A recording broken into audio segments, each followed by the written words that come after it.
Fecham-se as cortinas, o último ato do arco que durou mais de 4 anos. Aqui, Luffy e seus amigos chegaram com apenas uma ideia do que seria essa aventura, porém, depois de passarem por todas as provações de Kaido e Orochi, hoje eles se despedem maiores, mais fortes e com apenas um objetivo: One Piece. O ano com certeza será importante no final de tudo, então hoje não damos um adeus, e sim um até logo. Fala galera, como é que vocês estão? Sejam bem-vindos a mais um vídeo, eu me chamo Thales e finalmente chegamos ao fim. Por mais que isso pareça meio triste, de certa forma é empolgante porque novas aventuras nos aguardam. E pra gente continuar discutindo como é que foi essa finalização na animação, eu quero que você que tá chegando agora e tá caindo aqui de paraquedas, já se inscreve pra fazer parte da minha grande tripulação que vai dominar todos esses mares maravilhosos do YouTube. Pra você que já é membro da minha tripulação, deixa o like, me ajuda pra caramba, e qualquer que seja uma das pessoas que esteja aqui assistindo esse vídeo, vem até o final porque eu tenho certeza que você vai gostar. Agora bora lá, que o ano finalmente finalizou.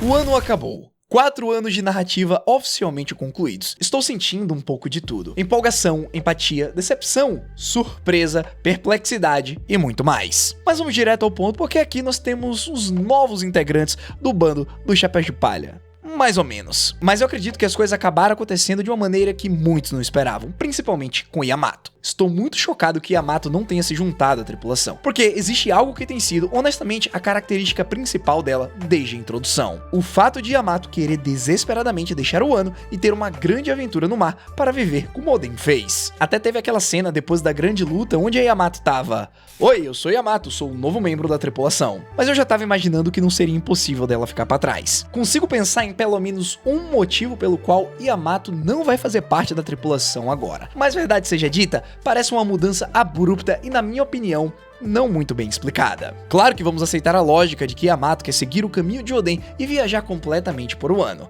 Ótimo, isso levaria o quê? Uma semana no máximo? 2 se a gente quiser forçar a barra? E depois disso, o que ela vai fazer? Ela estaria presa novamente, esperando desesperadamente que alguém viesse buscá-la. Enquanto isso, provavelmente o Luffy já estaria meio caminho de se tornar o rei dos piratas. Bom, quanto ao bom motivo que eu mencionei pelo qual Yamato talvez não devesse se juntar agora, seria o diário de Oden. Porque Yamato simplesmente sabe demais, e ter alguém assim a bordo poderia ser problemático em termos de manter o mistério entrando nessa saga final. Afinal de contas, este é o momento. Oda está pronto para revelar todos os mistérios que ele tem guardado até agora, e Yamato, vamos ser sinceros, seria um ótimo veículo para isso. Mas como nós, leitores do mangá, já sabemos, temos algumas provações ainda para passar. Ou seja, pensando nisso, ter Yamato na tripulação é uma má ideia, porque seria muito difícil explicar o motivo dela não poder contar tudo o que estava escrito no diário. Olhando isso da maneira mais simples que eu consigo, eu diria que tanto Yamato quanto Momonosuke têm um pouco de um entendimento mútuo sobre esse diário. Um entendimento de que eles não podem realmente contar aos Chapéus de Palha o que estava lá por várias razões relacionadas ao destino. E embora eu acho que teria sido muito legal ter uma cena onde o Momo e a Yamato se oferecessem para contar tudo para o Luffy,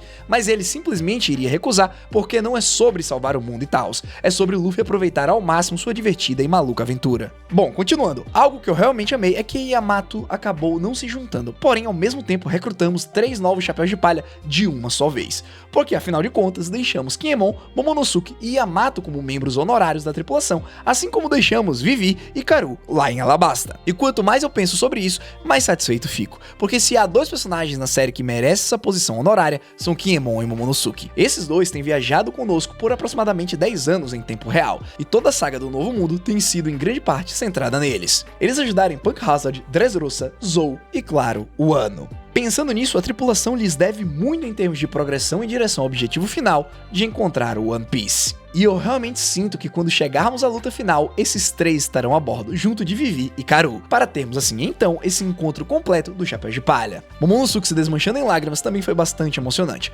especialmente depois de toda aquela conversa irritada com Kinemon. E essa era uma das cenas que eu mais gostaria de ver partindo desse grande Momo, que é expressar que independente dele ter esse corpo gigante, ele ainda é uma criança. E eu adorei essa cena porque no momento em que isso aconteceu, Kinemon simplesmente cobriu o rosto em uma cena que ele tava pensando: nossa, nossa, nós ainda temos um longo caminho a percorrer. Na sequência, a cena em que Luffy deu a Momonosuke a bandeira do Chapéu de Palha me deu arrepios, porque a última vez que ele fez algo semelhante foi na Ilha dos Homens Peixes, e naquela época, vamos ser sinceros, Luffy era honestamente um novato falando bobagens e realmente provocando uma luta de que ele não tinha a menor chance de vencer naquele ponto. Mas agora, Luffy realmente parece ter autoridade para fazer algo assim. Um dos 4 imperadores que todos neste mundo vão pensar que derrotou Kaido sozinho. E quando eu paro para pensar sobre isso, o ano parece bem seguro. E isso me deixa realmente orgulhoso de quanto Luffy e a tripulação cresceram. Porque quando ele fez isso na Ilha dos Homens Peixe, lembro claramente de pensar algo do tipo: sim, são ótimas palavras, senhor Homem de Borracha. Mas se alguém com poder de verdade quisesse tomar a Ilha dos Homens Peixe, provavelmente não haveria nada do que você pudesse fazer. Continuando, Luffy não reivindicou literalmente que o ano era seu, mas ele quis deixar implícito que era basicamente isso. O Chapéu de Palha deixar a sua marca em um ano foi um aviso para quem quer que quisesse mexer, mas não necessariamente descobrir. Pois é, o ano acabou, e isso é surpreendentemente difícil de processar. Este arco é simplesmente diferente de qualquer outro, mesmo comparado com outros mega arcos. Para aqueles que assistiram semanalmente, mesmo tendo lido o mangá, passamos pouco mais de 4 anos das nossas vidas seguindo este único arco. E sinceramente, por mais que esse tenha sido um longo período de tempo, eu me sinto transformado e mudado. Afinal de contas, se passou quase meia década desde que a gente começou a acompanhar as aventuras do Chapéu de Palha no território dos samurais. Quando o ano começou, eu era uma pessoa muito diferente. Também me sinto bastante confiante em dizer que isso será único. Afinal de contas, eu duvido muito que veremos outro arco tão longo quanto esse. Então, em termos de narrativa de longa duração, provavelmente esse foi o pico. E até mesmo pra mim agora, os atos 1 e 2 simplesmente parecem arcos completamente diferentes devido a quanto tempo atrás eles aconteceram. Outra característica que eu gostei bastante deste final foi passar o tempo contando a história de Wano para todo o povo do país. Afinal, isso atua como um paralelo direto de quando chegamos à ilha e todos os estudantes estavam aprendendo sobre a grandeza do Lord Orochi e o mal do clã Kozuki. Mas nesse ponto houve uma parte que me deixou desconfortável, e foi a fala de que os Kurozumi nasceram para queimar. Porque por mais que o Orochi fosse realmente uma pessoa nojenta, ele realmente começou sua vida como uma vítima inocente. Seu avô era um cara ambicioso que justamente deveria ter sido punido pelos seus crimes horrendos. Mas depois disso, o clã Kurozumi foi simplesmente impiedosamente caçado e a maioria foi assassinada com sucesso, incluindo as crianças. Essa é realmente uma parte sombria da história de Wano, e meio que não me agrada que estejamos apenas reforçando isso. Orochi não nasceu mal, a sua existência é mais como os pecados do clã Kurozumi se manifestando e os punindo por todos os assassinatos de crianças mencionados anteriormente. Kanjuro é um outro exemplo disso.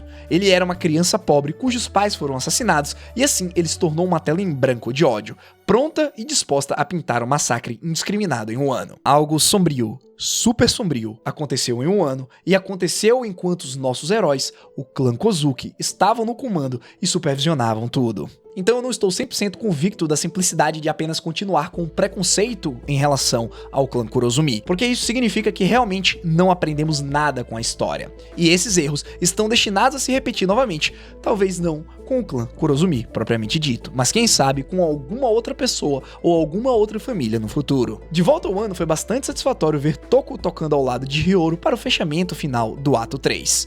Ah, e também ver a Hiyori tocando sem a sua máscara, isso é uma coisa legal. Afinal, isso tem todo um tipo de simbolismo importante anexado, e atua como uma espécie de retorno à normalidade, finalmente ela sendo capaz de ser ela mesma. E tem até uma composição de cena onde vemos a máscara parada na sua frente para enfatizar exatamente isso. Além disso, uma das minhas cenas favoritas desse episódio foi a foto em grupo de Momonosuke e todos os vassalos. A cena te faz pensar algo do tipo: ah, que jornada esplêndida todos nós tivemos. E na sequência, infelizmente, chegou o momento do nosso trio da pior geração se separar. Embora eu esteja incrivelmente feliz que eles não puderam nem zarpar sem brigar como umas crianças mimadas. E então, o momento em que todos os 3 perceberam que cometeram um grande erro, isso foi maravilhoso. Porque você consegue ler todos os rostos deles perfeitamente. Especialmente a expressão do Luffy que diz algo do tipo: ah, eu nunca esperei que escolher a opção insegura resultaria em perigo.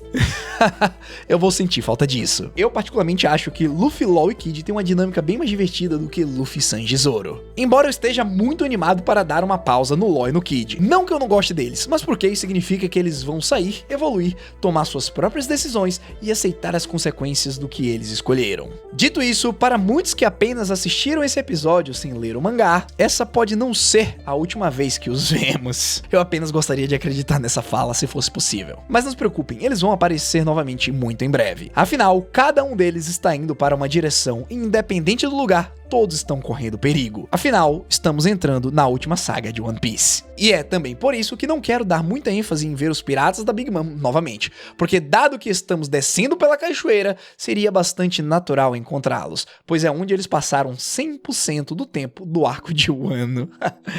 Então é esperado que eles estejam subindo a cachoeira novamente, apenas a tempo de serem derrubados pelos navios da nossa pior geração. Acho que seria impagável ver uma cena como essa. Embora o fim de Wano tenha claramente se aproximado rapidamente, pensar que finalmente completamos esta jornada é simplesmente insano. Há tantas coisas que amei um ano, demais até para pontuar individualmente. Dito isso, também houve algumas que não gostei muito, muitas delas neste episódio na verdade. E também não posso negar o sentimento de que todo esse final foi um pouco apressado. No entanto, com um pedaço tão grande da história, vai ser importante dar tempo para respirar e estou realmente ansioso para rever o ano e poder ter uma perspectiva sobre como tudo funciona junto, quando você não é forçado a dividir sua atenção ao longo de mais de 200 semanas. Mas agora vamos olhar para frente, porque a saga final de One Piece começa no dia 7 de janeiro e enquanto isso nós temos mais alguns episódios que estão sendo chamados de pós-arco de Wano. Mas enquanto esperamos por isso, aqui está outro vídeo. É bom, talvez até seja ótimo, e gostaria muito de poder vê-lo